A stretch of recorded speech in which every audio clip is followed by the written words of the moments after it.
More on the regional bank rally, let's bring in senior research analyst covering U.S. banks, David George of Robert W. Baird. David, thank you for joining us today. And we're making a lot out of this 10% move. Are we making too much of it?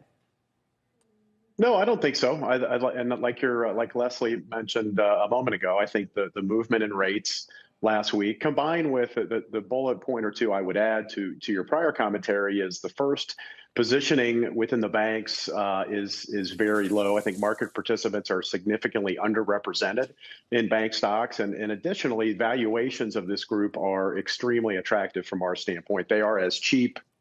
If you look at them on a pre-provision net revenue basis, which is how we think about these stocks, they are as cheap as they were in both the COVID pandemic as well as the GFC. Those are the only two times, Kelly, when these stocks were cheaper. So given the move in rates combined with sentiment and positioning, we think that the rally is justified. And we think over the next 18 months, there's still very significant upside in a lot of these names. I think the problem is a lot of people might feel that they want to wait till we get through the downturn that could be coming to kind of peek under the carpet, that they don't feel comfortable yet until we move through the really down part of what could be, the coming credit cycle.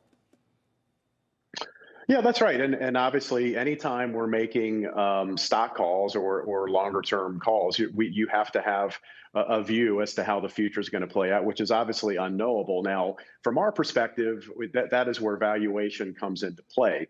If from our standpoint, at least, if you have a high margin of safety, you've got the ability to withstand unexpected shocks. And that's essentially what we've experienced in this group over the last 6 months. What we have seen, Kelly, is a funding shock and the Fed tightening much more significantly than we've ever seen, at least in my 25-year career. And that resulted in a significant shock in funding costs. And what is going to happen, and I think it's been kind of underreported and not really discussed among market participants, is in the next 18 to 24 months, what we're going to see is a significant asset repricing on the heels of this Fed tightening. So what I mean by that is you're going to see positive repricing in both loans and securities. So with the group priced for what we think is permanent impairment and profitability, we think that you're going to see a mean reversion, so to speak, in return on assets and equity for the banks over the next couple of years. And that should result in much higher stock prices for this group in our view. I was going to ask you what the level of patience required is here, but I think you just answered it. You said 12 to 18 months.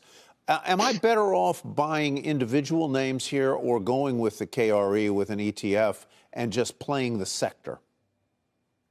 I think you can do both. I think a lot of that is really a portfolio management question rather than an individual stock question. And to your question on timing, it is always imperfect. And as you saw last week, we had a 10% move in the carry. We had several stocks on our list that were up 15 to 20%. So if you wait for the good news to come, you could miss half of the move. And even though this is a kind of an arguably boring group over the last decades on a day-to-day basis, if you wait for the good news to come, you tend to miss what we call kind of the easy money in these stocks. So I think it's important to really think about valuation and margin of safety. And many of these stocks, Tyler, are trading at 5, 6, and 7 times earnings and have 6 and 7% dividend yields that we think are more than secure here. So we're okay getting long these stocks having imperfect information and lack of visibility. If the stocks were 30 or 40% higher, we would feel differently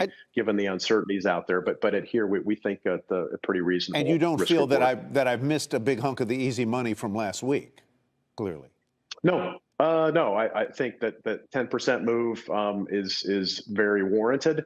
And if the Fed is done and credit quality holds, you could see a 20 to 30% move in these stocks in a very short period of time. This has happened many times. We've been doing this for 25 years. This has happened many times where you get one piece of good news and market participant sentiment in that group shifts meaningfully, and that can result in a meaningful move of these stocks, especially if you see any type of sector rotation out of some of these mega cap areas like tech, where if portfolio managers decide to sell a small amount of Apple or Microsoft, that results in a lot of market cap to buy in what I would call a mid cap sector like regional banks.